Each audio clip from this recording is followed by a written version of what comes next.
প্রিয় ওস্তাদ আমার শাইখ ও মুর্শিদ হযরত মাওলানা জমিরউদ্দিন নানুপুরি রহমতুল্লাহি আলাইহি আজ থেকে 30 বছর আগে হুজুরের সাথে আমি একটা মহিলা মাদ্রাসার খতমে বুখারীতে যাওয়ার সৌভাগ্য হয়েছে আমার। ওই খতমে বুখারীতে হুজুর এক আশ্চর্য কথা বলেছেন। হুজুর বলেন যে আমার মনে হয় 95 বা 96 সালে হবে এই ঘটনা। হুজুর বলেন যে আচ্ছা কেউ যদি মুরগি পালে, মুরগি পালতে গিয়ে যদি তার মুরগি 2-4টা মুরগি শিয়ালে নিয়ে যায়, শিয়ালের ভয়ে কি কেউ মুরগি পালা বন্ধ করে? হুজুর বলেন শিয়ালের ভয়ে কি কেউ মুরগি পালা বন্ধ করে? হুজুর বলেন যে বালিকা মাদ্রাসা মেয়েদেরকে মাদ্রাসায় পড়াতে গিয়ে সেখানে যদি 2-4টা মেয়ে কোনো সমস্যার সম্মুখীন হয়েও যায়, এজন্য মুরগি পালা যেভাবে বন্ধ করে না, আমরাও মহিলা মাদ্রাসা দেওয়া বন্ধ করবো না। যদি 10 জন হারিয়ে যায় 90 জন তো বেঁচে গেছে। কি ভাই 10 জন হারিয়ে গেলেও কি 90 জন কি হয়ে গেছে? 90 জন বেঁচে গেছে। আরে 20 জন হারায় গেলে 80 জন বেঁচে গেছে। আরে 30 জন হারায় গেলে 70 জন বেঁচে গেছে। লেকিন এর বিপরীত শিক্ষা ব্যবস্থায় কতজন হারায় দেখেন, জরিফে দেখেন, জরিফে দেখেন কতজন কুমারী মা হয়। জরিফে দেখেন কতটা কুমারী বাচ্চা, কুমারী মেয়ে দেশে মা হয়। ক্লাস 8-9 কতজন বাচ্চা নবম মা হয়। জরিফে দেখেন এদেশের কতটা বাচ্চা পরকীয়ায় লিপ্ত। জরিফে দেখেন কতজন মানুষ পরকীয়ায় লিপ্ত। জরিফে দেখেন এই থেকে বাঁচাবার একটাই রাস্তা, আমার এই কচি কাঁচা বাচ্চাগুলোর কলিজায় দিন দিয়ে দাও, দিন দিয়ে দাও, দিন দিয়ে দাও। এছাড়া অন্য কিছু দিয়ে হবে না, অন্য কিছু দিয়ে হবে না। এজন্য বাংলার জায়গায় বাংলা পড়ুক, ইংরেজি জায়গায় ইংরেজি পড়ুক, অঙ্কের জায়গায় অঙ্ক পড়ুক, লেকিন আমরা তার সাথে দিন জুড়ে দেই। কি দেই বলেন? দিন কি করি? জুড়ে দেই। এজন্য আমাদের প্রাণের দাবি, আজকের এই সরকারের কাছে আমাদের প্রাণের দাবি, যেভাবে আপনি প্রাইমারি স্কুলের জন্য গানের শিক্ষক বাছাইয়ের চেষ্টা করেছেন, এই পর্ব থেকে উঠে এসে প্রত্যেকটা স্কুলের জন্য, প্রাইমারি স্কুলের জন্য একজন করে ধর্মীয় শিক্ষক নিয়োগ দেওয়া বাধ্যতামূলক করে দেন। এটা করে দেন। প্রত্যেকটা নিয়োগ পরীক্ষায়, প্রত্যেকটা নিয়োগ পরীক্ষায় কোরআন কারীমের 10টা সূরা শুদ্ধ আছে কিনা এটা আপনি বাধ্যতামূলক করে দেন। যে প্রাইমারি স্কুলের নিয়োগ পরীক্ষায়, হাই স্কুলের নিয়োগ পরীক্ষায়, কলেজ ইউনিভার্সিটির নিয়োগ পরীক্ষায় 10টা সূরা ঠিক আছে কিনা এটা বাধ্যতামূলক করে দেন। এটা যদি বাধ্যতামূলক করে দেয় কেমন হবে? কি ভাই যদি বিসিএস এটা বাধ্যতামূলক করে দেয় যে বিসিএস এ 10টা সূরা বিশুদ্ধ তেলাওয়াত লাগবে, কেমন হবে? আল্লাহ আমাদেরকে তৌফিক দান করেন। কোরআনে কারীমের সাথে আমাদের জীবনকে আল্লাহ তাআলা জুড়ে দেন। আল্লাহর কসম, কোরআন ছাড়া জীবন অন্ধকার, কোরআন ছাড়া ব্যক্তি চরিত্র অন্ধকার, কোরআন ছাড়া পরিবার অন্ধকার, কোরআন ছাড়া সমাজ অন্ধকার, কোরআন ছাড়া রাষ্ট্র অন্ধকার। কোরআন থেকে যে যত দূরে, সভ্যতা থেকে সে তত দূরে। কোরআন থেকে যত দূরে, সভ্যতা থেকে সে তত দূরে। কোরআন থেকে যত দূরে, মানবতা থেকে তত দূরে। আপনার দেখতে মনে হচ্ছে আর কি মটক মটক করে গাড়ি থেকে নামে একজন সাহেব নামে, লেকিন যার কলিজায় কোরআন নাই, আল্লাহর কসম তার কলিজায় মানবতা বলতে কোনো শব্দ নাই। তার কলিজায় মানবতা নাই, তার কলিজায় দেশপ্রেম নাই, তার কলিজায় দেশের জন্য ইঞ্চি এক জাররা ভালোবাসাও নাই। যে তার রবকে চিনে না সে আব্বাকে চিনবে কেন? বলেন, যে রবকে চিনে না সে আব্বাকে চিনবে কেন? যে রবকে চিনে না সে মাকে চিনবে কেন? যে রবকে চিনে না মুরব্বি চিনবে কেন? আপনাদের এখানে আছে কিনা জানা নাই, কিছু যুবক ইদানিং দেখবেন হাফ প্যান্ট পরে মোটরসাইকেল চালায়। এদেরকে দেখলে দেখবেন, দেখা মাত্রই বলবেন নতুন নতুন। কি বলবেন? এরা বেহায়া, এরা বেলাজা, এরা বেশরম, এরা বেগারা, এরা বেঈমান। কি হয় এটা? কে শিখালো তোমাকে? আচ্ছা যদি ফুল ল্যাংটা হয়ে কেউ যদি রাস্তা দিয়ে হাঁটে আপনারা তাকে কি বলবেন? তো ফুল ল্যাংটা হলে যদি পাগল হয় তা হাফ ল্যাংটা হলে কি? এরকম হাফ পাগল আপনাদের এখানে আছে না নাই বলেন? এই সভ্যতা ইহুদিদের কাছ থেকে ধার করা সভ্যতা। এরা গোলামের ঘরে গোলাম। বলেন এরা কি? দেখবেন কিছু মানুষ আছে চুল এদিকে শেভ করে, এদিকে শেভ করে, এদিকে বড় করে রাখে। এরকম কিছু ডিজাইন আছে না নাই বলেন? আমার ডিজাইন কি সব সমান না? কিছু বড় কিছু ছোট, বড় ছোট আছে নাকি না? গ্রিস সভ্যতায় বাজারে গোলাম বিক্রি হতো। গোলাম তো গোলাম বিক্রি হতো বাজারে। কে গোলাম আর কে স্বাধীন চিনবে কিভাবে? তো গোলামদের এদিকে শেভ করে দিত, এদিকে শেভ করে দিত, এদিকে চুল বড় রাখতো, তো বুঝতো এটা গোলাম, এটা গোলাম। এখন আমাদের এখানে যারা এদিকে শেভ করে, এদিকে শেভ করে, এদিকে রাখে, বুঝবেন এরা গোলামের ঘরের গোলাম। বলেন এরা কি? বলেন এরা গোলাম, এরা স্বাধীনতা বুঝে না, এরা স্বকীয়তা বুঝে না।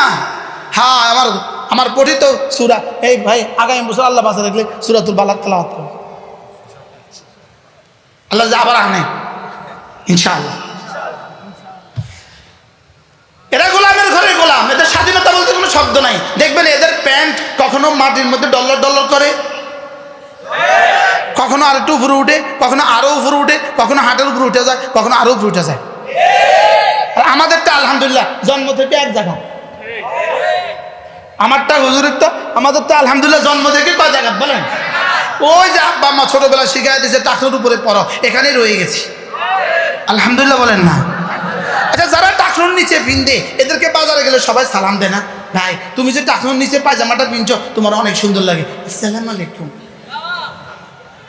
হ্যাঁ, আর আমরা যে টাকনুর উপরে পিনছি আম করে কেউ ভিল্লা দেয়? হ্যাঁ, কেরম দেয় যায়? কইসেনি কেউ জীবনে এরকম? তো তোমার লাভ কি, আমার লস কি?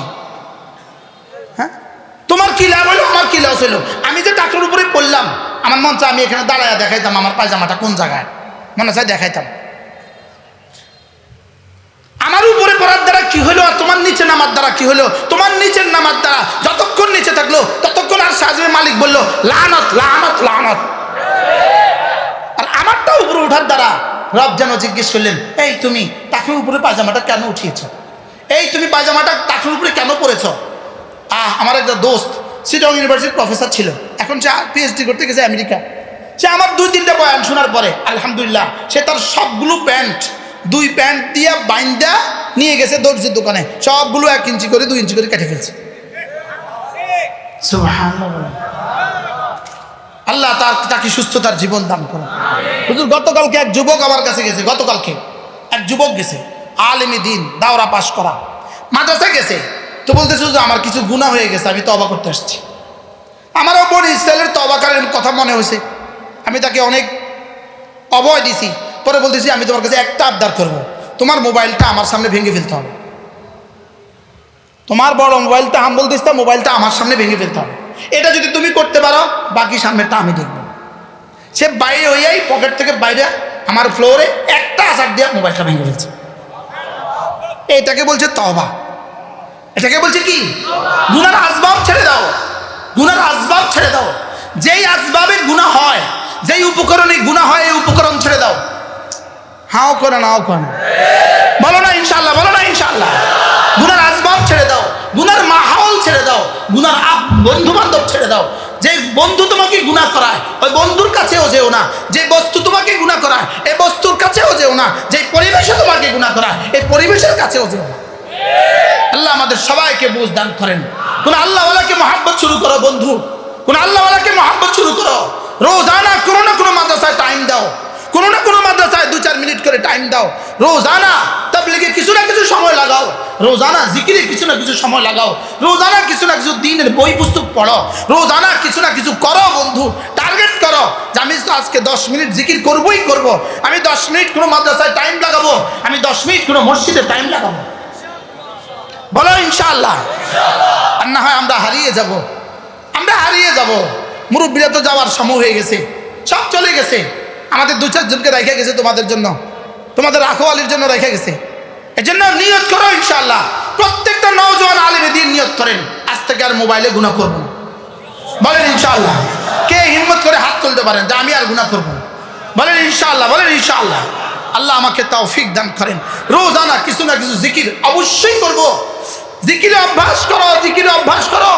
আল্লাহর কসম কাসরাতে জিকিরওয়ালা হও, বেশি বেশি জিকির করনে वाला বনো, বেশি বেশি জিকির করনে वाला বনো, যেন রব্বে করিমের কাছে তোমার নাম বেশি জিকির করনে वाला হয়ে যায়। বেশি যদি তুমি জিকির করনে वाला হয়ে যাও, সহি সহি তরিকায় জিকির করনে वाला যদি তুমি হয়ে যাও, তো রব্বে করিম যেন বলেন যাও তুমি যা যা বলবো আমি সব শুনবো। কি হয় জিকিরওয়ালা হাকিমুল উম্মত মুজাদ্দিদ মিল্লাত আশরাফাই নাওয়াল্লাহু মারখাদা, তিনি বলতেন আল্লাহ তাআলা যাকে 3টা যোগ্যতা দিলেন 3টা জিনিস দান করলেন। হাকিমুল উম্মত বলতেন আল্লাহ তাআলা যাকে 3টা জিনিস দান করলেন, 1 নম্বরে আল্লাহকে ভালোবাসার মতো একটা দিল যাকে দান করলো, 2 নম্বরে জিকিরের মতো একটা জিহ্বা যার নসিব হয়ে গেল, 3 নম্বরে কাঁদার মতো 2 চোখ যার নসিব হয়ে গেল। হাকিমুল উম্মত বলেন আল্লাহ তাআলা তাকে বলবেন বলো তোমার কি লাগবে আমি সব দেব। কি কি ভাই কয়টা লাগবে? কয়টা? তিনটা। কি কি? আল্লাহকে ভালোবাসার মতো এক দিল, বলেন আল্লাহকে ভালোবাসার মতো এক দিল লাগবে, যে দিল আল্লাহকে ভালোবাসবে। ওয়ারাজুলুন আহাব্বাল কানাল্লাহু ওয়া রাসূলুহু আহাব্বা ইলাইহি মিম্মা সিওয়াহুমা, ওই মানুষ যার কাছে আল্লাহ রাসূল সবচেয়ে বেশি প্রিয়। আল্লাহ আমার কাছে সবচেয়ে বেশি প্রিয়, রাসূল আমার কাছে সবচেয়ে বেশি প্রিয়। আল্লাহ তাআলার এক এক হুকুম আমার কাছে সারা দুনিয়ার চেয়ে বেশি প্রিয়, রাসূলের এক এক সুন্নাহ আমার কাছে সারা পৃথিবীর চেয়ে বেশি প্রিয়।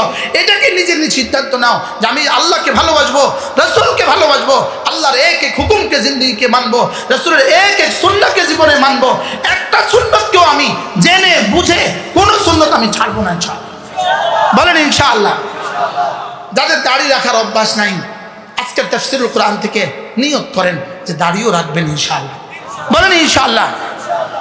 আজকের এই জমানায়, আজকের এই সময়ে আপনি যদি নফসের সাথে যুদ্ধ করে, বিবির সাথে যুদ্ধ করে, পারিপার্শ্বিকের সাথে যুদ্ধ করে, আপনি যদি আপনার সমাজের সাথে যুদ্ধ করে দাড়িগুলো বড় করতে পারেন, রব যেন জিজ্ঞেস করবেন দেখো তো ও কি রেখেছে? বলে দাড়ি। বলে কেন রেখেছে? বলে আল্লাহর ভালোবাসায়, আল্লাহর ভালোবাসায়, আল্লাহর রহমতের আশায়, জান্নাতের আশায়, জাহান্নামের ভয়ে, ইত্তিবাআন লিসুন্নতি রাসূলিল্লাহ, রাসূলের সুন্নতের ইত্তিবা করে তো সে দাড়ি রেখেছে। রব্বে কারীম সঙ্গে সঙ্গে বলবেন যাও ইয়াগফির লাকুম যুনুবাকুম, আমি তোমার গুনাহগুলোকে মাফ করে দিব, ওয়া ইউহিব্বুকুম, আর তোমাকে আমি ভালোবাসবো।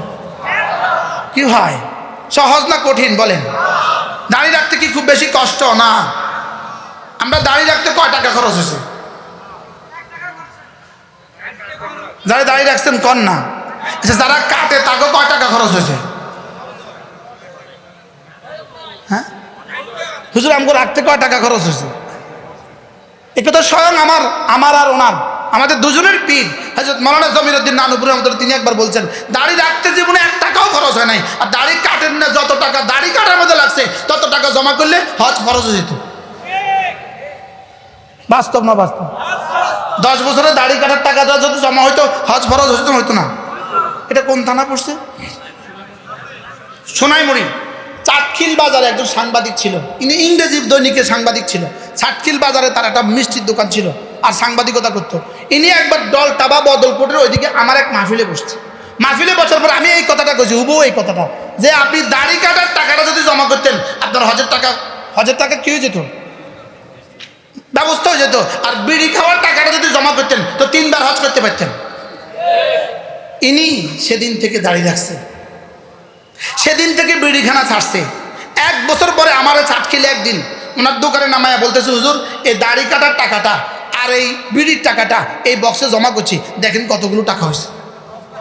এতগুলো টাকা হয়েছে।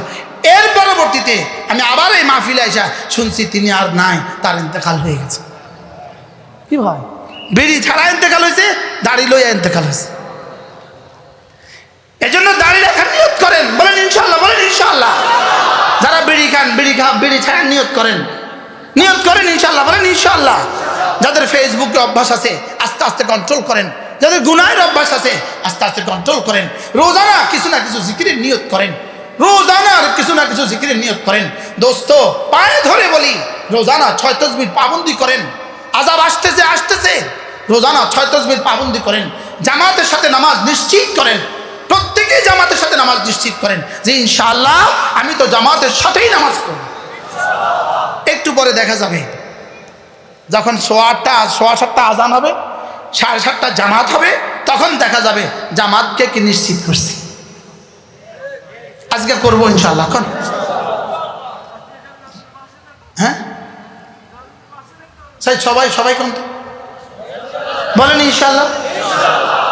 3-4 দিন আগে আমার কোথায় জানি বয়ান ছিল, মাগরিব পরে, তাই বলতেছি ভাই দরজাটা লাগান, ওই গেটে লাগান, একজনও যেন যেতে না পারে।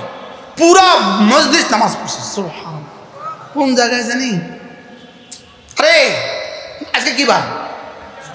এই গত সোমবারে এমন সময় সিরাজগঞ্জ আমার বয়ান ছিল। সিরাজগঞ্জ কোথায়? সিরাজগঞ্জ। আমি বলছি দরজা লাগাও, লাগাই দিয়েছে দরজা, পুরা মজলিস নামাজ পড়ছে।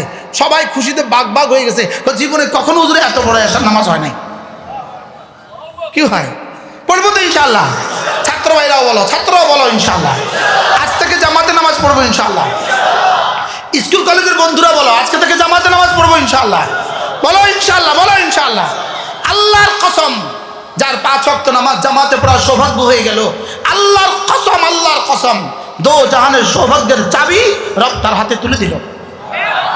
জামাতে নামাজ, বলো ইনশাআল্লাহ জামাতে নামাজ। আল্লাহ তাআলা তৌফিক দান করেন। 5 ওয়াক্ত নামাজের পরে মাসনুন আদিয়াগুলো পড়ে নেওয়া, অবশ্যই পড়ে নেওয়া। আয়াতুল কুরসি পড়ে নেওয়া, সূরা ফাতিহা পড়ে নেওয়া, সূরা ইখলাস ফালাক নাস পড়ে নেওয়া। মাগরিবে পরে সূরা ইখলাস ফালাক নাস তিনবার পড়া। ফজরের পরে তিনবার পড়া। ঘুমাবার সময় অবশ্যই সূরা ইখলাস পড়া, সূরা ফাতিহা পড়া, সূরা ফালাক পড়া। ঘুমাবার সময় আয়াতুল কুরসি পড়া। আল্লাহ তাআলা আমাদের সকলকে তৌফিক দান করেন। বিশাল বড় মজলিস, আমরা যদি দেরি করে ফেলি আপনাদের ওযু করতে কষ্ট হবে। ইনশাআল্লাহ সকলেই ওযু করে সকলেই নামাজের জন্য প্রস্তুত হই।